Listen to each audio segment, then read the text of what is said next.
Now at 6, breaking news. 2 people in the hospital this morning after a violent home invasion. The very latest as police search for suspects. Storms with thunder, lots of lightning, and high winds pass through Charlotte. A look at the threat for more today. And a North Charlotte high school football player arrested on campus. Somebody found out about it before it got worse. What he's accused of doing that has him in trouble this morning. Plus, a Georgia veteran facing charges after he smashed a stranger's car window just to save a dog.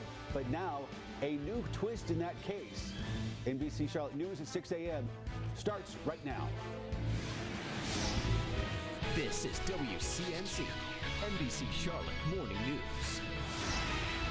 Thanks for waking up with us on this Tuesday morning. I'm Ben Thompson. And I'm Anjanette Flowers. Our top story this morning, the weather. Storms dropped heavy rain, brought lightning and thunder late Monday afternoon. Those storms moved in quickly and were pretty powerful. This is a time-lapse video we shot of them moving through. The high winds toppled some trees in the area, one coming down off of Albemarle Road, taking down some power lines with it. And we could see some more storms this afternoon. Larry Sprinkle is tracking your hour-by-hour forecast. Larry, you're looking at several of these models. When could more rain roll in today? Hey, good morning. Yeah, we're looking at a very similar situation as we get towards the afternoon with the heating of the day. Right now, there are a few spotty light rain showers back in the mountains. That's the extent of it. Otherwise, a little bit of patchy fog. Futurecast will take you right into the afternoon. And you can see about noontime, everything is back to the west of here between about 2 and 4. You could see those spotty showers, a couple of strong thunderstorms. And once again, it's one of those situations where most of the area has no rain, but you get one big thunderstorm with cloud to ground lightning, gusty winds, and some very heavy rainfall. This is that forecast hour by hour. By around 8 a.m. we're at 67 degrees, mid-70s at 10. Noontime we're already at 80, so the heat's on again. And during the afternoon, you can see around 4 o'clock could be a few pop-up thunderstorms at that time, with temperatures this afternoon in the mid to upper 80s. So once again, some more of an afternoon issue than a morning issue. All right, Larry, thanks. Now, back to that damage from that storm. We are out on the streets right now of Mint Hill, where some down power lines shut down a busy road this morning for hours. NBC Charlotte's Tony Burbeck now live off of Pineville Matthews Road, where crews are restoring power. Tony.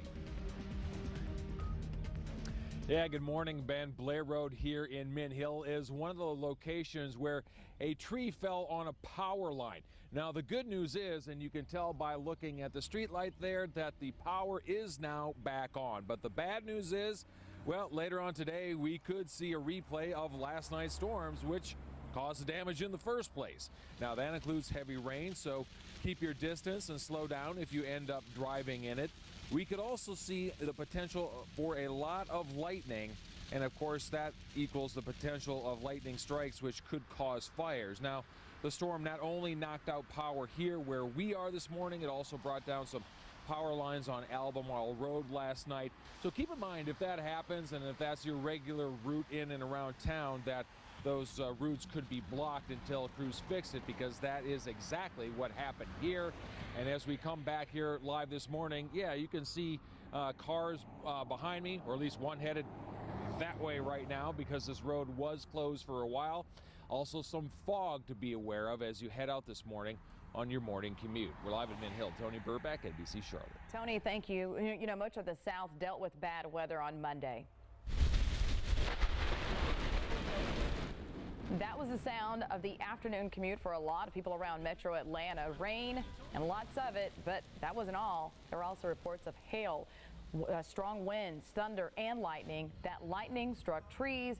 A tree even crashed onto one woman's home.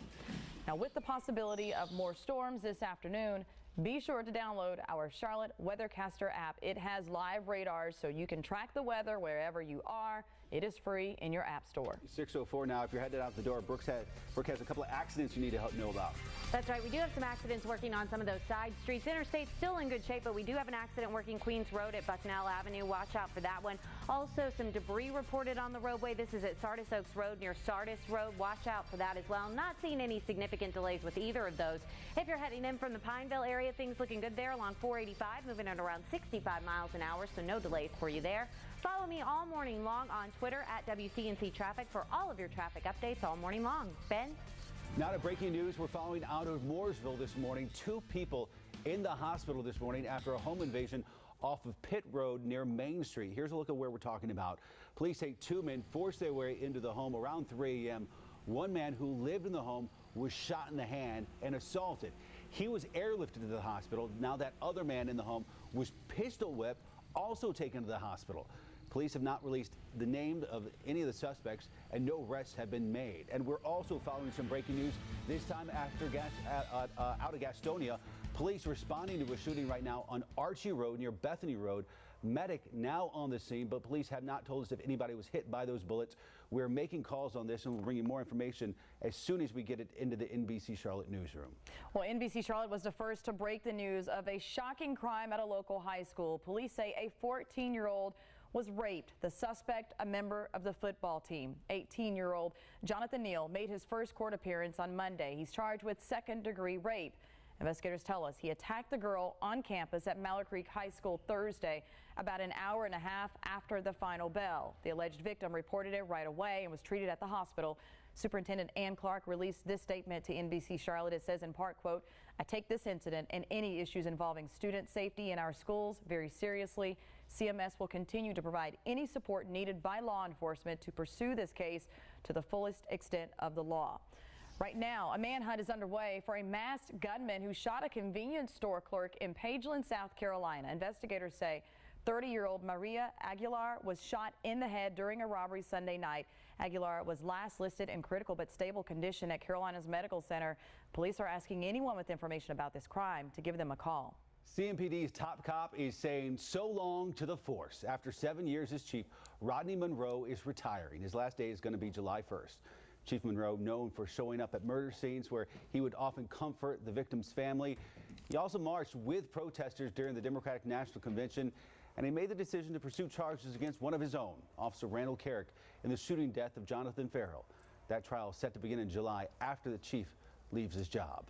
Duke Energy is saying sorry in a big way for its coal ash controversy. The company published full-page apologies in 3 North Carolina newspapers, including the Charlotte Observer and also USA Today. The ads were court-ordered as part of Duke's guilty plea deal for environmental violations and the February 2014 coal ash spill in the Dan River. A wild scene along Kings Drive in Midtown Charlotte Monday evening. Look at this, water shooting way up into the air. This video comes to us courtesy of Charlotte Agenda. Now, we called Charlotte Water to find out what exactly happened here. They blame it on a faulty backflow prevention device, which is used to protect the public water supply. The water has since been turned off. A plumber called in to make the necessary repairs. Okay, imagine waking up this morning and seeing this right here. A black bear just roaming through your neighborhood. Well, it happened to folks in Shelby on Sunday. Check out this video sent to us from Lim Lynch Photography. Police and animal control didn't trap or shoot the bear. Instead, they just stayed with it while it made its way, moseying through that neighborhood and through that town. But neighbors know a return visit is still very possible. Danny Ray with the State Wildlife Commission says we better start getting used to it. We are seeing more and more bears in the Piedmont of North Carolina and around urban areas in North Carolina. Now, they say that those folks, those bears just looking for food. If you see a bear, it's best to leave it alone. They usually wander off on their own. An update now on a story that had a lot of people talking. A veteran cuffed and charged after he smashed out a car window to save a dog. He says the dog was clearly suffering in the heat. The owner says she was just gone for a few minutes. Well, Monday, police announced they have dropped the charges against the veteran. Coming up, caught on camera, a Good Samaritan rushes in to save 3 people from this burning car. How those people are doing this morning. Plus, the possible big breakthrough in the battle against HIV. If you people down there in Cleveland County, you got a bear, you need to get stick, and you get up there and you go, get away from me. You got to rough talk him. You got to go, get on out of here, you old nasty bear. You know what to do now? Weather's coming up. Get on over. Get out of here. How do I follow that?